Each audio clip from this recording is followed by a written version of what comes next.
Welcome to Book Banter with me, your host, Dianne Burkhart. I hope you will join me every Wednesday as we explore all things to do with, well, books. Let's get on with our show today. Hello, my happy people, and welcome to our last holiday hiatus episode. We didn't have quite enough interviews from our trip to the Frankfurter Book Messe in Frankfurt, Germany, the world's largest publishing convention. So you get one best of rebroadcast episode today with our episode 120 with Theresa Payton.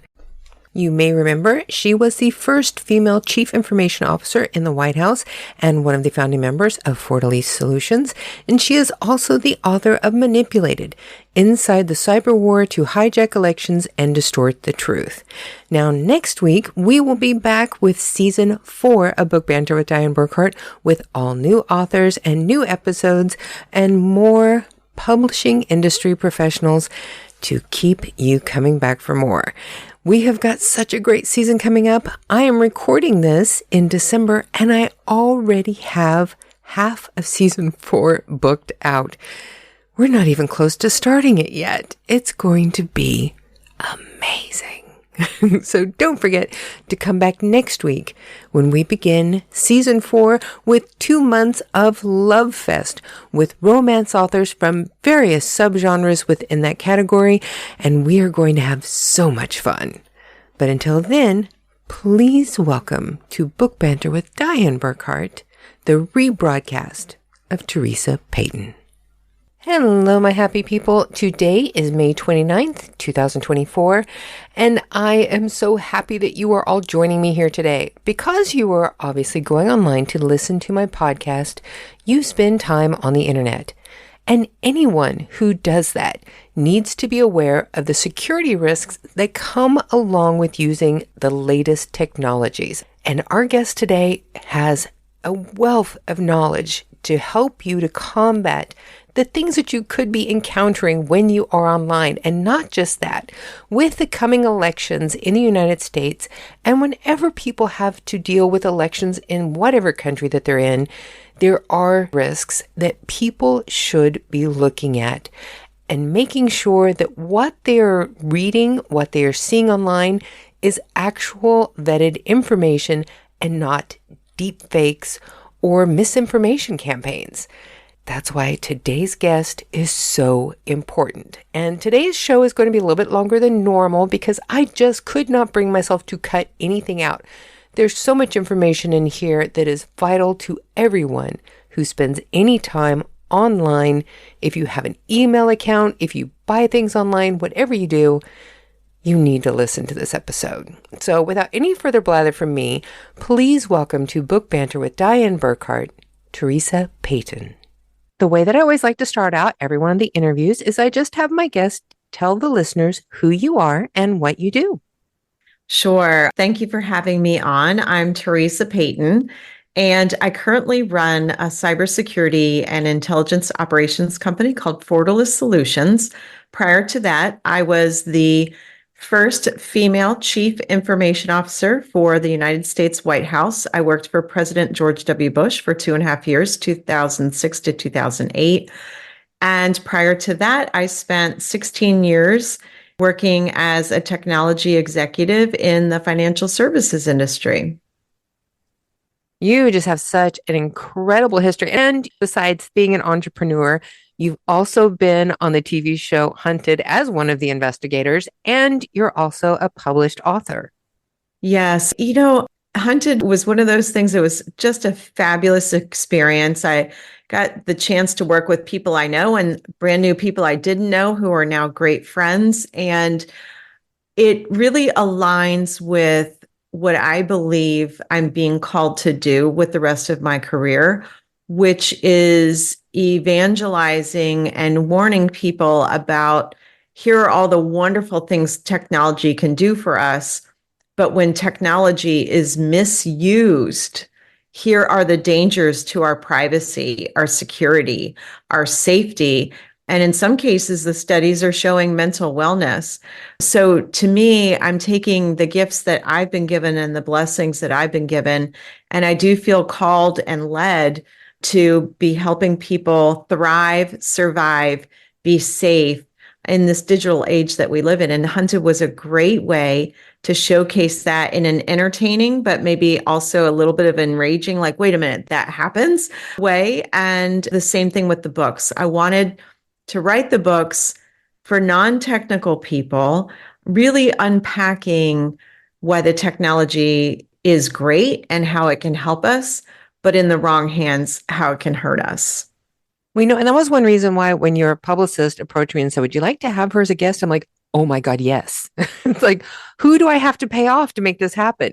Because your book and your information is so incredibly timely, especially right now with everything going on in the world, with the advancement of AI technology, with the questions that so many governments are starting to have about TikTok, and with the coming US election. I mean, there are so many things that people need to be looking at right now. And your information can help them to critically scrutinize these things and make a plan for how to behave with them. Yeah, that is absolutely my goal, because I don't know about you. I know that Superman is not coming to save us on this issue. And global governments are woefully behind in addressing all of the nuances that come in this digital age, our protection of our identities, our protection of our digital tracks and digital behaviors, our protection of how will data aggregators use our data, but more importantly, how does that end up in the hands of bad people who are pretending to be us and applying for credit in our names? So you put all of this together, and I just wanted to, in an entertaining, approachable way, get this information in front of people to say, hey, look, hopefully one day the laws will catch up. But until they do, we all have to look out for each other. I am my brother and sister's keeper. And the only way we do that is to be educated, informed.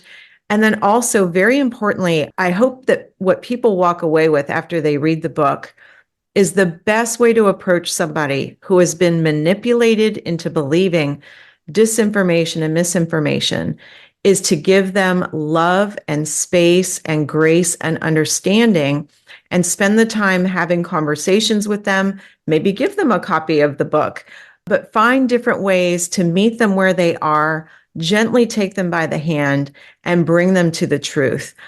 It breaks my heart to hear how many people have said, I've had to cut that friendship out of my life. I have to cut that person out of my life. And I'd say, why? What happened? And they'd say, well, they have gone off the deep end. They believe this particular thing. They believe that particular thing. They're voting for this person. They're voting for. And that breaks my heart. We should be able to agree to disagree. We should be able to have even very spirited arguments on all social issues, but still be able to shake hands and have a beer or a root beer, whatever your preference is, in the end of the day. And the manipulators basically are taking advantage of technology to make us not even speak to each other. Yeah, I have some personal experience with both sides of that. I have some friends and family who have absolutely polar opposite beliefs, and we still get along. It's not a problem. And then I have others that we have those polar opposite beliefs and cannot have a conversation at all. It's really amazing how it does take two people to agree or disagree and to be able to want to have a relationship no matter what your beliefs are.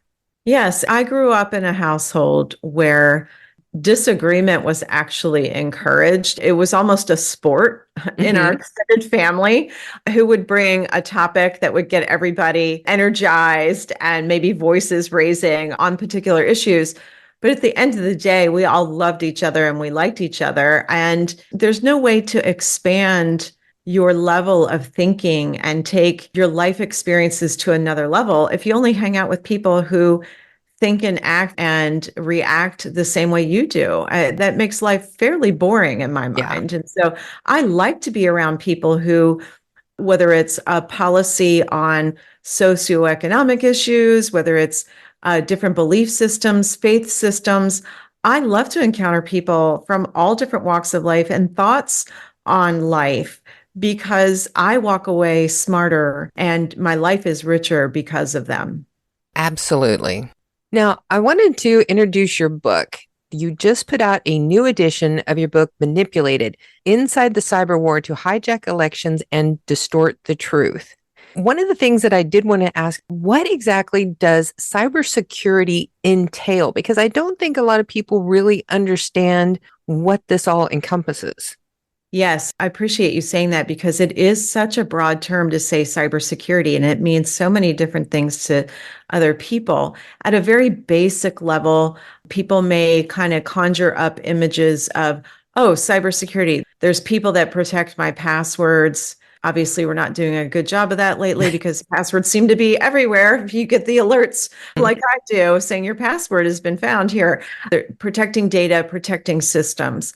But the tactics of cyber criminals have changed so much, Dianne, that you can't purely rely on antivirus, anti-malware, firewalls, and sort of offensive and defensive cybersecurity systems. You really have to see what the criminals do with the digital age, and they're all about social engineering. This is where manipulation campaigns can actually come to play because it's not just about picking winners and losers in elections or getting people to argue with each other, but it can also be used to drive traffic and drive behaviors a certain way to then commit potential cybercrimes. So cybersecurity is a very broad profession, and there's a lot of different skill sets that are needed to have a really effective cybersecurity protection program.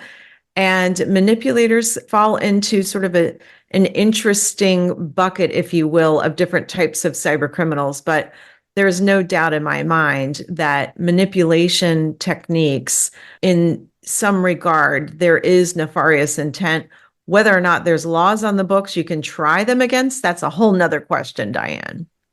So going into this next election, is there anything that the general public can do to help ensure that the election is fair and honest? I think that the best thing we can all do for each other is when you see something that gives you an extreme emotional reaction, either this makes you very happy or it makes you very sad, or you kind of have this, I knew it all along. I knew this fact all along and nobody believed me. And aha, here it is. What I would ask everybody to do is just take a moment, maybe inhale, exhale, and then pick out 3 different trusted, vetted news media sources. And I always say, pick out a local one, pick out a national one, depending on the country you live in, and then pick out an international one that is not the country you live in. And the reason why I say that is, I find it fascinating to see how other countries view America and how America views other countries and their politics. And you're going to get a much more balanced approach to whatever that issue is that you had an emotional reaction to. That can be the best way to avoid being manipulated into thinking your vote doesn't matter, or that you must vote this way, or things are not going to work out for whatever your particular issues are that are important to you. So that can be a great way to sort of keep yourself grounded and centered. Now, as it relates to other people, your family, your colleagues, your friends, what I would just say is, again, grace, space, and love and understanding is really the best way to approach somebody who might be going down a rabbit hole on an issue because they've fallen prey to disinformation and misinformation campaigns. I would say to all elected officials and media who have a role to play in this, there's some interesting examples of best practices that I found in doing the research to update the book. And I love what Taiwan is doing. Dianne, I don't know when you were reading the book if you came across this, but I found out about this from a professor that I met while I was at Scripps College speaking to their executive series. And he talked about humor, not rumor. And what the government did was when a rumor would be circulating on any social issue, it didn't have to necessarily be about elections.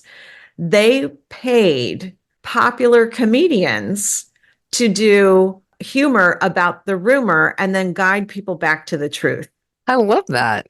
I mean, we all need to laugh more, don't we, Diane? Oh, definitely. So I love that. And then Finland, they actually have a digital literacy program from children of preschool age all the way through school. And they even have courses on how to spot misinformation, disinformation, and deep fakes that appear to look like they're coming from the news media, but they're not. And I think things like that can be a great way to just have a more informed public, but also give people that grace and space that I mentioned.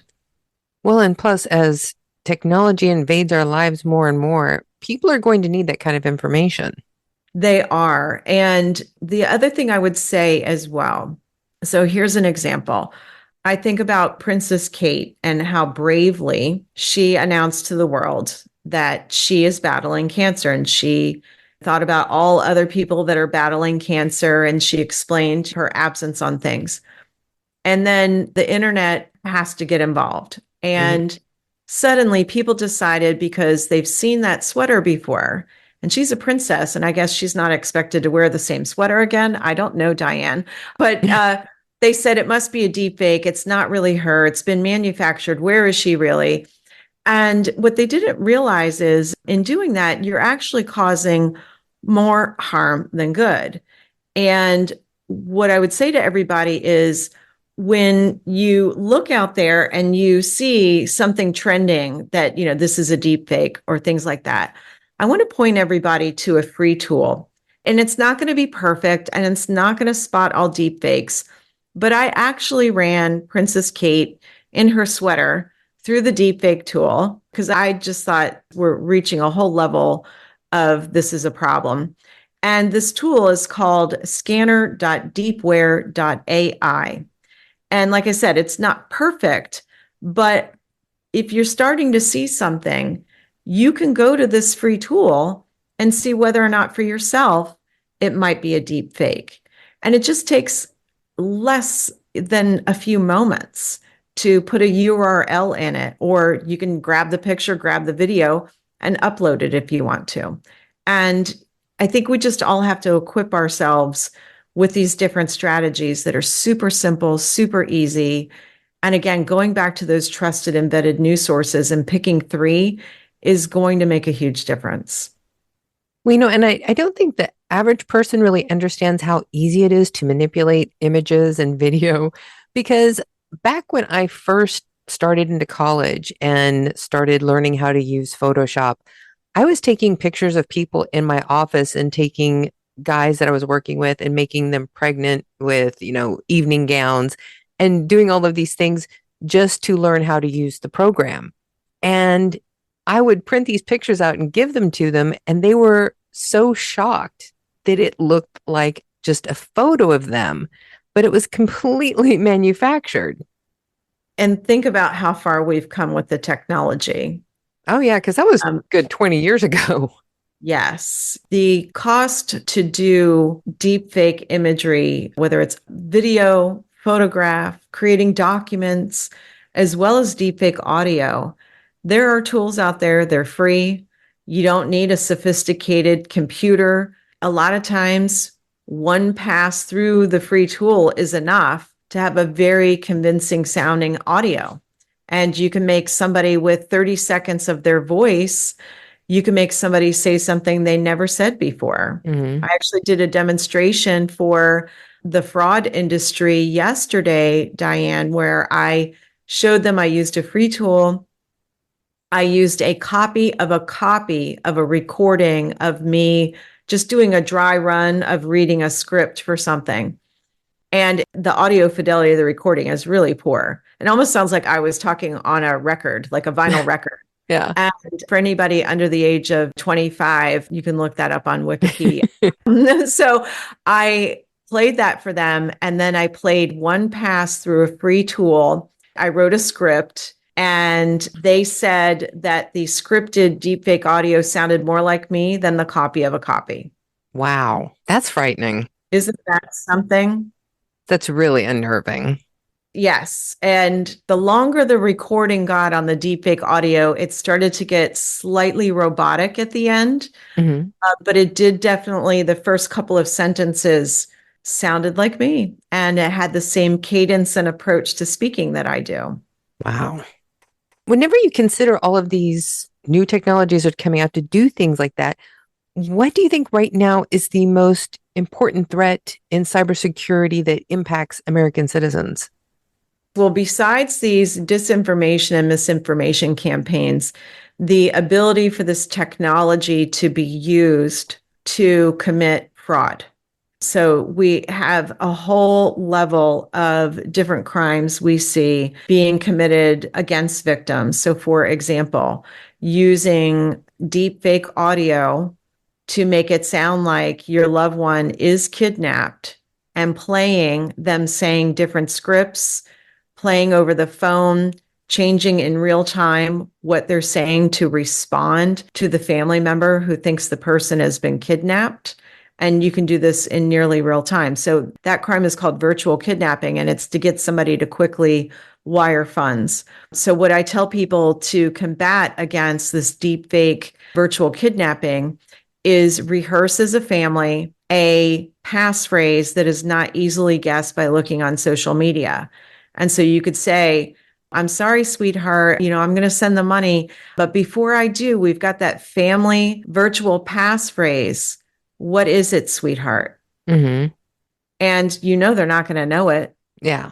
And so that's going to help you kind of get your wits about you so you don't fall prey, because they study human nature. As a matter of fact, criminals could teach a master class in human behavior, Diane. Like they know us better than we know ourselves. And so that's one strategy I want people to be thinking about on how to combat something like that. Some of the other things that we are seeing, there was an individual who wire transferred a significant sum of money. And part of the company's protocol before they do a wire transfer is the authorized parties get on a video conference to authorize the large wire transfer. And he got on a video conference with what he thought were his real authorized parties, hangs up, does the wire transfer. Diane, he was the only human. The rest were deepfake videos. Oh, wow. So again, there are wonderful things about this technology. But from a cybersecurity perspective, I am seeing the cost of entry for criminals to go way down, and their ability to perpetrate crime, fraud, all different types of extortion schemes, ransomware schemes, convincing people to click on links, open attachments that normally wouldn't do that. And so we all just need to take a deep breath and think about, okay, well, if they are studying me and they're taking advantage of our processes and human behavior, how do I take a moment and outthink, outsmart, and outdesign them? So we have to be thinking about creative strategies that they'll never see coming. That's where that passphrase can be so helpful. That's where doing something a little out of the ordinary that everybody else doesn't do for wire transfer protocols can be the difference between falling prey to something like that situation I shared with you or not falling prey to it because you're doing something a little out of the ordinary that criminals wouldn't know about. Mm-hmm. With all of your experience working with different government agencies, are they able to keep ahead of the new inventions for cyber attacks? How hard is it to stay ahead of this stuff? It's incredibly difficult, Diane. And I'm so glad you asked this question because you have a couple of things that make it very challenging. For starters, the laws on the books have not kept up. Yeah. And then you also don't have a lot of case law precedent either, because even if you get attribution, so you have a victim, you do an investigation, you do as much as you can to get them back on the right path with their life and maybe get them some compensation for the damages that they've experienced. But then you do attribution and you realize not all cyber criminals are in the United States. In fact, they're in many other countries who we have no extradition policies with. Mm-hmm. And so there's not going to be a court trial, which means there's no case precedent. So you end up having this situation where the laws haven't kept up. You don't have case precedent. And so it just continues. It makes it very challenging when what law are you enforcing to keep up with all the changes in technology? So then you take these departments and agencies and law enforcement organizations, and they all have different missions and purposes. So, for example, the Department of Justice is to basically seek criminal charges and seek justice through the court system. You have Department of Homeland Security. They're to create sort of defense in depth for departments and agencies and critical infrastructure. So they're not actually going after the criminals. So you have different groups, but you don't have the things on the books. So even if they are up to date on the latest and greatest, what do they do with that? I know that is one of the challenges right now with a lot of the AI technology and copyright issues. I remember hearing not too long ago that, I can't remember, I think it was the Washington Post maybe, who was filing a lawsuit about copyright infringement because of the internet scraping to help train AI. And I don't think that there has been any other court precedent to help create laws about the copyright infringement going on whenever AI uses all of the data online to learn from. How can we protect, especially for people like us who are authors, how do we protect our work that is online from being used to train AI? I'm so glad you asked this question. And if you recall, when the Hollywood Actors Guild, SAG, went on strike, one of the things that they were striking on was the ability of studios to use an actor or actress's likeness with AI without paying them for their likeness. Mm-hmm. Like, what is the creative license? And I told people at the time, I know you're going to be subjected to reruns and movie delays, but they're doing actually all of us a favor. Mm-hmm. Because somebody needed to speak out and say, wait a minute, I've got some real concerns here. You did a lousy job protecting my identity. And now my intellectual property, my likeness, my talent, my written work, my voice, whatever it is that is what is unique to you and makes you employable and earn a living for yourself and your family, now could be in the public domain and used to train tools and used to produce new things. We have a problem with that. Look at musicians. Mm-hmm. What constitutes, if you're using AI to create music, where did the AI get the music from? Other music? Yeah. Think, right? And so we're in this brave new world where it can be a force multiplier effect to have access to generative AI.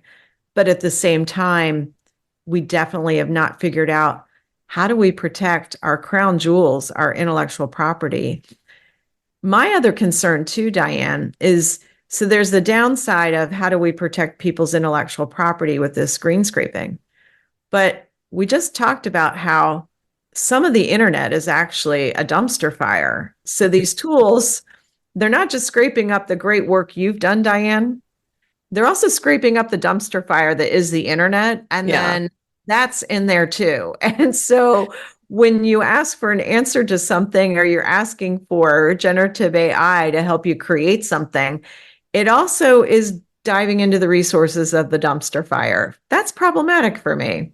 Yeah. Who is the arbiter making a decision that this is Dianne's work, and if we're going to leverage it, we must cite sources and attribute it to Dianne? Who is the arbiter when the algorithm runs against the dumpster fire of the internet to ensure that what is presented to the user is either legitimate and vetted and trusted information, or is actually flagged with a warning that says, you should probably do your homework and check this. I'm just giving you what I found. Who is the arbiter of that? That remains to be seen. Yeah, it seems like it's going to be a very high wall to get over to try and protect from all of these new things that are coming up, because as they create new technologies, we have to figure out new protections, and we're always like a step behind on that. Yes. And that's where our lawmakers could really be helpful if they would create dynamic, expandable frameworks that it's not technology dependent. It's more focused on an individual right to privacy. GDPR was a good start. I think we have to have more substantive conversations in other countries and including in the EU around, as technology changes, what constitutes privacy, what constitutes opting in, opting out. Do we have an opportunity, if you're going to collect my digital behaviors and you're going to, quote, anonymize it, but turn around and sell it for ad revenue, but that was my behavior that you're making money off of, do I get a piece of the action too? Could we actually monetize our digital tracks and be paid some type of a royalty for I interacted with your platform, you're making money off of me, I'd like a piece of the action. So we have to do more with these laws to make them dynamic and less about a technology platform itself or a type of technology, but more around the individual and an individual's right to privacy, and creating those guardrails for all technology companies to protect our rights. Additionally, we don't have enough on the books to help victims.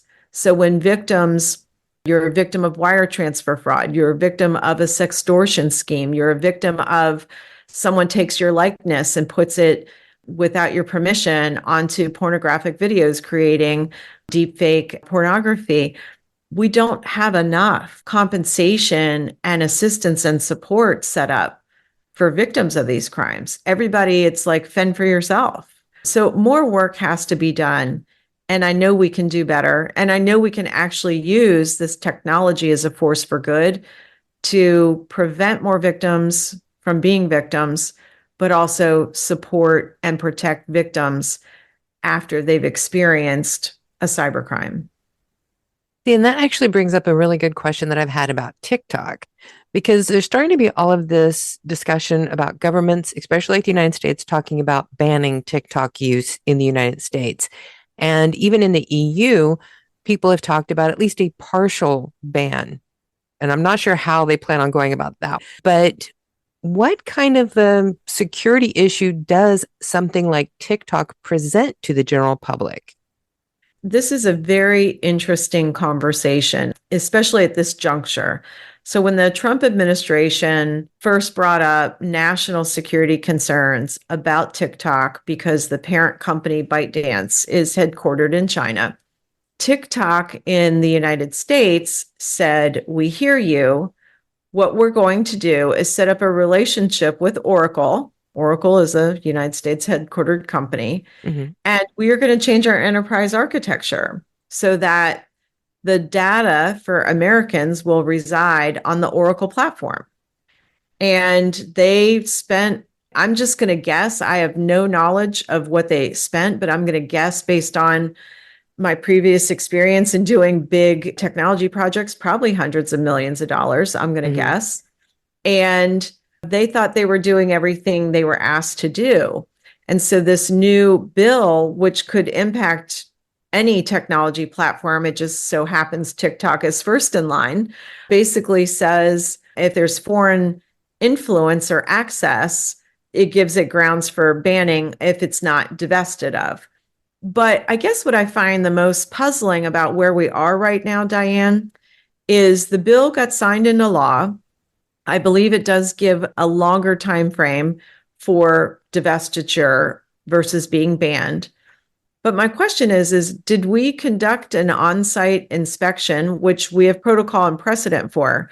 And did TikTok fail, or are we just assuming that the Chinese government has access?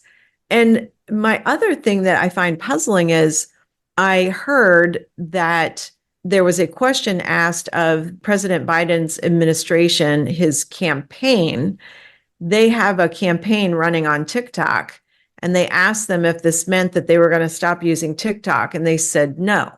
Interesting. So if that is to be the case, I'm a little confused as to what the national security issue is at this point in time. My recommendation, if I were advising TikTok, I would hire a third-party audit firm that has a globally recognized name, and I would foot the bill and say, audit us as if you were presenting this to the US government. Tell us where we need to do better and present those findings to the United States government. If I were advising TikTok, that's what I would do, because where we are right now, I find puzzling. And so maybe they were inspected and we just don't have access to that data, Dianne, but that's what I would recommend they do. I also think about in this ban, there are many small businesses and individuals who their financial success and livelihood depends heavily on TikTok. Mm-hmm. My heart goes out to them, because how do they rebuild their business and their brand if TikTok goes dark? I know a lot of indie authors who their livelihood basically it's dependent on their platform on TikTok. And I kind of wonder if there is a ban in the United States, if there isn't going to be some kind of class action lawsuit, because basically the government will be effectively shutting down thousands of American industries, people's entrepreneurship, their home businesses that are paying their bills. Yeah, this is fairly unprecedented. Yeah, I think about them, Dianne, and I think, my goodness, what are they going to do? Yeah. How are they going to provide for themselves and their family? Not only is it going to be challenging to find an organization or group of people who can afford, okay, let's assume for a minute, ByteDance says they're not selling TikTok, but let's just assume for a moment that they said, sure, but it's got to go for market value. Most of the companies that could afford to buy TikTok, there would probably be antitrust issues because of the size of the market dominance that would be created. So the idea that you've got this clock with an expiration date for them to divest or it's going to go dark, like you said, multiply that for individual creators, independent workers, but also businesses. And I don't know how they figure out how to replace that income. And I agree with you. I believe, and again, I have no knowledge of this, TikTok, based on their initial position saying we're not divesting, sounds to me like they may bring a lawsuit and challenge that they don't fall under that law. And I believe that there is the potential, now that you say it, Dianne, I think you're onto something there. There could be a class action lawsuit, because you're basically inhibiting the ability to make money. You're actually stopping commerce. And for a capitalist society, that is an important thing. It is. And, we do have precedent saying we no longer are going to allow this company to sell this technology to America or to the US departments and agencies. So, for example, people may recall a lot of conversation about Huawei. And the US government made the determination that they did not want to have Huawei componentry installed in the US departments and agencies. So we do have a precedent where the government says we have national security concerns, and so this is in the best interest of the United States of America. But I don't recall ever banning a platform before. And a platform that's going to impact the livelihood of Americans. I mean, because with the Huawei, they were keeping it out of government agencies, but there weren't thousands of American families depending on that sale to support their families. I agree. And these are very energizing times with technology and the access to technology and what it can do to improve and enhance our lives. But it's also very challenging because we don't really understand all the nuances of how to regulate it, set up guardrails, ensure national security, ensure individual rights to privacy, ensure freedom of speech. We're figuring all this out as we go. And what I would say is we're probably going to make a lot of mistakes in the process. But that is why books like Manipulated is so important for the general public to pick up and read so that they will better understand what we're walking into with these technologies. I appreciate you saying that, Dianne. You know what I tell people is read it for yourself and then read it to help others and pass the book on, pass it forward. And I'm always available if people want to have a conversation about what they read in the book and then what they're seeing live in front of them on social media or in the news. I am on Instagram. I am on X. I am on LinkedIn. And I decided because TikTok was banned, I opened up an account on TikTok yesterday. Oh, nice. So you'll be able to reach me there as well. That's great. Yeah, I have to admit, it's like I have fun on TikTok. I do Manic Monday reviews. I love it. Because my Mondays are usually very hectic. So that's what I do to de-stress at the end of the day and just kind of tell everybody why I was so manic all day long. So now is a perfect time to do our 5 quick question segment that never turns out to be quick, but it's a great way for people to engage with you just as a human being. Are you ready? I'm ready. So question 1, who was your favorite person that you got to meet while you were working in the White House? Wow. So many favorite people. I mean, obviously, President George W. Bush, and he is just an incredibly hardworking, smart, funny person. Gosh, there's so many, but I will say the one that I looked forward to bumping into in the hallways frequently was actually Mr. Karl Rove. And I know the media portrays him as one way, but I would bump into him in the mornings, really early in the morning. I'd go into the White House mess with one of my bosses and colleagues, Dr. Sandy Evans, and he would be in there with a stack of newspapers, reading through the newspapers. He knew everybody's name at the White House, whether they were taking out the garbage, bringing in linens. He knew their name. He knew their families. He knew their dogs' names, their cats' names. Always had a smile, always had a good morning, always had a kind word to say to everybody. And I thought about how hard his job was and how jovial he was. He was very serious about his work and very diligent and worked very hard. But he always was quick to have a smile, a joke, and remembered everybody. And that just really struck me because I thought, you know what?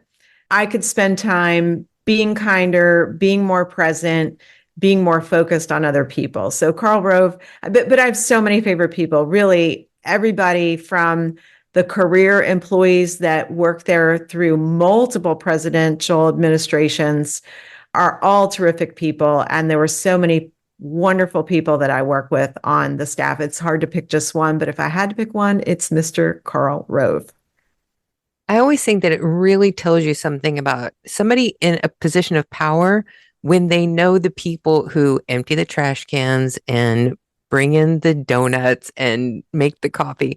If they know those people and they say hello to them, that says a lot about the kind of person that they are. Yeah. And a quick funny story, he had a book signing multiple years ago in Charlotte. And I told my mom and dad, I'm like, I want to make sure we show up for him.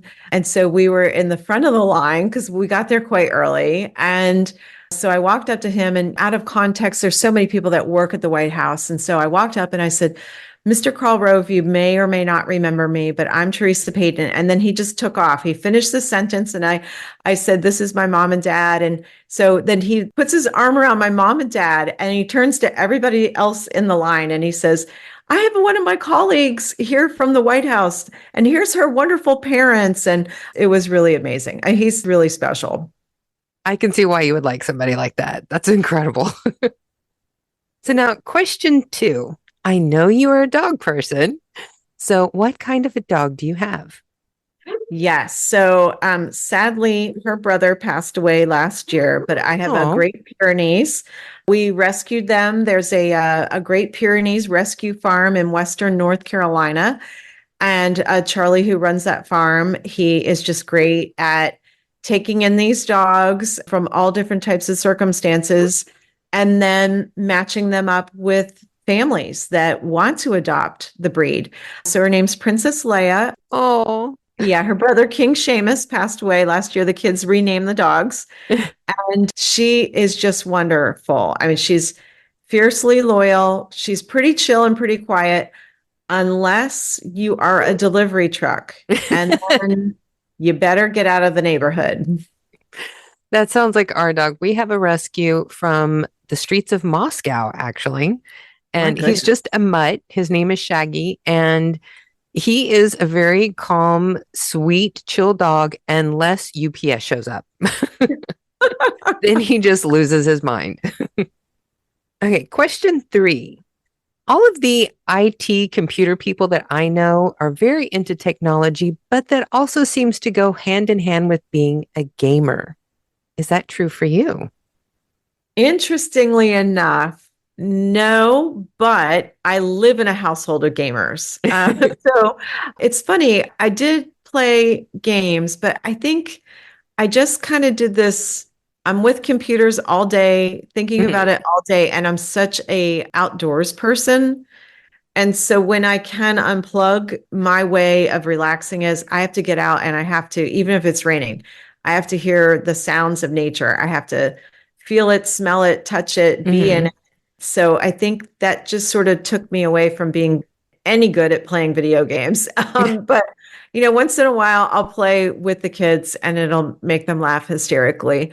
But my husband loves to play. My 3 kids love to play. As a matter of fact, my 2 sons who are in college are on the college esports team, Oh, wow. in addition to their physical sports that they play.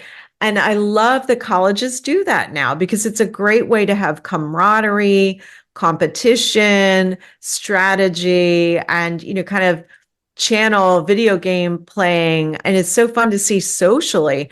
For example, like when everything was shut down during the pandemic, my kids would get on like a Zoom with their friends while playing video games with their friends so that they could at least still be together and see each other and socially interact, even if they couldn't be together. Oh, yeah.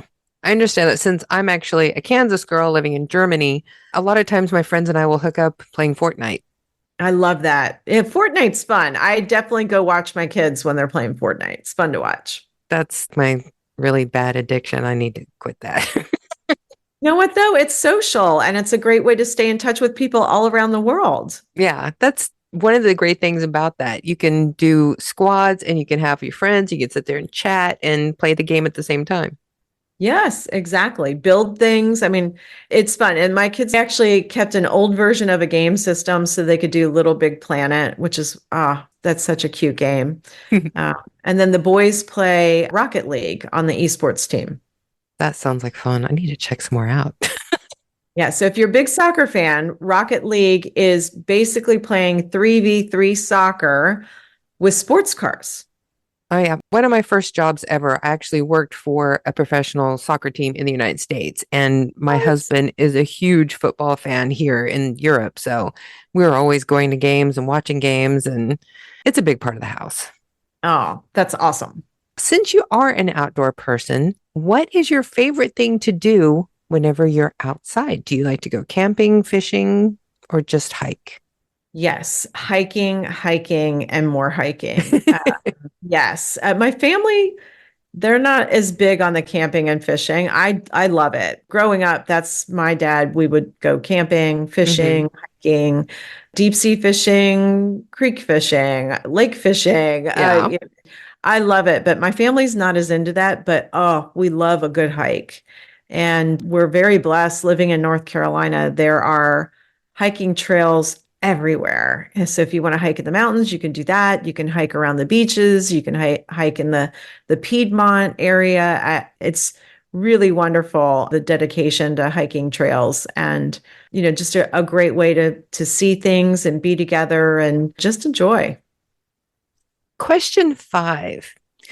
You have been the first female CIO in the White House. You've been on a television show. You've written a book. What are you bad at? So I am really bad at overcommitting. And then I have this fear of letting people down. So it ends up sometimes getting into like close to burnout mode. I would say as well, I want to see positive change. And so I'm bad at being patient. So that is actually something I've been working a lot on, mindfulness and patience, and not forcing change, but being a force for change. Mm-hmm. And as a matter of fact, during the pandemic, I decided, I've always wanted to learn Reiki and become a Reiki master. And I reached out to my aunt. She is a Tai Chi master and she is a Reiki master as well. But I reached out to her and she said, well, here's somebody that I know teaches lessons. And one of the things I talked to her, because she said, why do you want to learn Reiki? And she said, do you want to have your own practice? And I said, well, I'd like to be able to do it for myself and my family. But really, I want to learn more mindfulness and peace about things that are not changing for good fast enough. So I've spent a lot of time working on that. But I would say, yeah, the patience thing is definitely something that I need to continue to improve on. I'm laughing because this is a conversation that my husband and I have had. I always tell him I don't have to have patience because he's my patience. He has the patience for me because I have none. Love it. This has been absolutely amazing. I could talk to you all day long, but I know you've got things to do. So let's just remind everybody what your book is and where they can find you. Sure, absolutely. Manipulated inside the cyber war to hijack elections and distort the truth. But it's not just about politics, it's about all social issues. And you can find the book in paperback on Amazon, but you can also find it your favorite online bookstores. If you do want an autographed and or personalized copy, there is a Park Road Books in Charlotte that is an independent and family-run bookstore. They ship globally. And so if you're a big fan of independent bookstores like I am, you can reach out to Park Road Books and they will help you. They'll call me, I'll come in, personalized sign, whatever you need. You can find me on LinkedIn. I'm on what's now referred to as X, formerly known as Twitter. My handle there is Tracker Payton. And you can find me on Instagram. We have a Fortalice Solutions account. And I think that's about it. And I just opened up an account on TikTok. And as always, all of your information is going to be in the description of today's podcast. And I will be sure to add in the URL for the AI deepfake scanner check that you mentioned and for the independent bookstore so people can get autographed books. Fantastic. Thank you so much, Dianne. My time with you flew by. And I hope we get to have a conversation again soon. Thanks for all you're doing for authors. Oh, I am so glad. Whenever your publicist contacted me about this, I'm like, yes, please bring her. I would love to talk to her. Absolutely. So anytime that you ever have anything that you want the public to know about, updates to your book, new books, whatever, you are welcome back. Oh, thanks, Dianne. I'll look forward to it. So there you have it, folks, our rebroadcast of Theresa Payton. Don't forget, come back next week for the first episode of Love Fest as we begin Season 4 of Book Banter with Dianne Burkhardt, your book talk podcast. And until then, it's time for y'all to go forth and be really happy. We're starting up again.